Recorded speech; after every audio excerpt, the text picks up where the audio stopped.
Hello students, welcome to my YouTube channel HK Alam tutorial. আজকের এই নতুন ভিডিওয়ে আমি মাধ্যমিকের জীবনবিজ্ঞান বিষয়ের প্রশ্ন নিয়ে হাজির হয়েছি। তো তার আগে তোমরা যারা আমার চ্যানেলে নতুন তারা অবশ্যই আমার এই চ্যানেলটিকে সাবস্ক্রাইব করো এবং সাবস্ক্রাইবের পাশে যে বেল আইকন আছে সেটিকে ক্লিক করো। চলো দেরি না করে আমরা মাধ্যমিক 2026 জীবনবিজ্ঞান বিষয়ের যে প্রশ্নগুলো এসেছিল সেগুলো একবার দেখে নিই। দেখো এখানে রয়েছে একের দাগের প্রতিটি প্রশ্নের সঠিক বিকল্প উত্তরটি ক্রমিক সংখ্যা সহ উত্তরপত্রে লেখো। এখানে দেখো মানে সঠিক জোট কোনটাই সঠিক জোট নয়, অর্থাৎ নিচের কোন জোটটি সঠিক নয় সেটি লিখতে হবে। 2 নম্বর দেখো বলছে কাজের প্রকৃতি অনুযায়ী অপটিক, ভেগাস ও ট্রক্লিয়ার স্নায়ু হলো যথাক্রমে কোনগুলো সেটা লিখতে হবে। তারপর দেখো এ স্তম্ভের সঙ্গে বি স্তম্ভ মিলিয়ে লিখতে হবে। তারপরে দেখো রয়েছে নিচের কোন ঘটনাটি প্রাণীকোষে মাইটোসিসের টেলোফেজে দেখা যায়। তোমরা দেখতে থাকো কোয়েশ্চেনগুলো। আশা করছি এগুলো তোমাদের পরবর্তী ক্ষেত্রে যারা 2027 মাধ্যমিক দেবে বা যারা দশম শ্রেণীতে পড়াশোনা করছো তাদের এগুলোতে খুবই হেল্পফুল হবে। তো আমার এই চ্যানেলে আমি চতুর্থ শ্রেণী থেকে দ্বাদশ শ্রেণী পর্যন্ত ইংরেজি বিষয়ের বিভিন্ন যে গ্রামার এবং বই রয়েছে সে বইগুলো আমি তো পড়াই, গ্রামারও করাই। তাছাড়া তোমরা আমার এই চ্যানেল থেকে অন্যান্য বিষয়ের অর্থাৎ কোনো ইনফরমেশান এডুকেশনাল রিলেটেড সেটাও পেয়ে থাকবে। তোমাদের বলে রাখি আমার ফেসবুকে একটি পেজ রয়েছে এইচকে আলম টিউটোরিয়াল নামেই।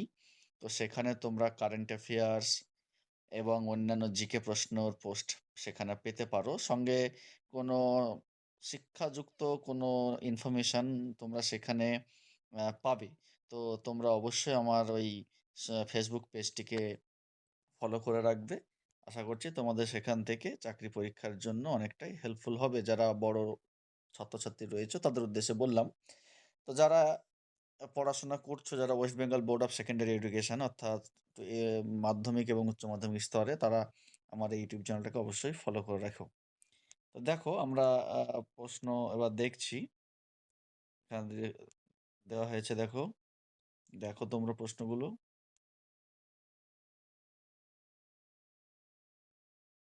দেখতে থাকো।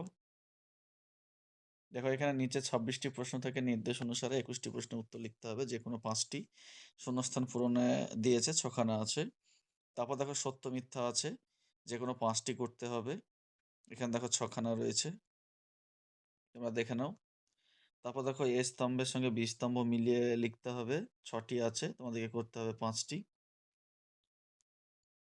তারপর দেখো এখানে একটি শব্দ বা একটি সম্পূর্ণ বাক্যে উত্তর দাও, যে কোনো 6টি করতে হবে। প্রশ্নগুলো দেখে নাও। আচ্ছা, তারপর দেখো বিভাগ গ, নিচে 17টি প্রশ্ন থেকে যে কোনো 12টি প্রশ্নের উত্তর দাও 2-3টি বাক্যে, 2 নম্বর করে রয়েছে। দেখো মস্তিষ্ক এবং শোষণারসের যে কোনো একটি অবস্থান এবং একটি কাজ লেখো। তারপর দেখো রয়েছে অক্ষিগোলকে নিম্নলিখিত দুটি অংশের একটি করে কাজ লেখো, কর্নিয়া এবং আইরিস। গর্ভাবস্থা সূচিত হলে প্রজেস্টেরন হরমোন কী কী ভূমিকা পালন করে? মানুষের প্রাত্যহিক জীবনে হাঁচি ও কাশি ঘটার উদ্দেশ্য যথাক্রমে কী কী? এরকম করে দেখো প্রশ্ন রয়েছে।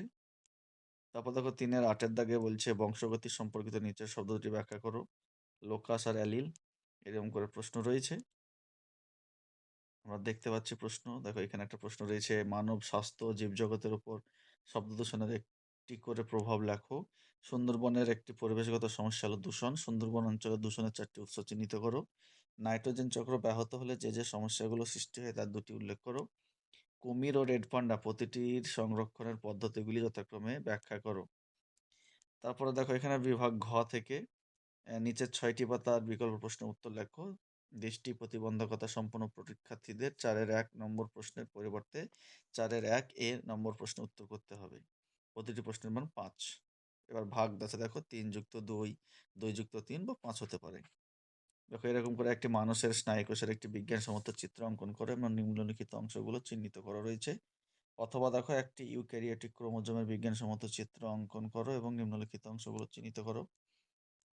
তারপর দেখো রয়েছে 4-2 রয়েছে জীবজগতের 5টি অযৌন জনন পদ্ধতি উপযুক্ত উদাহরণ সহ বর্ণনা করো। অথবা মাইটোসিস ও মিওসিসের মধ্যে নিম্নলিখিত 3টি বিষয়ে পার্থক্য নিরূপণ করো।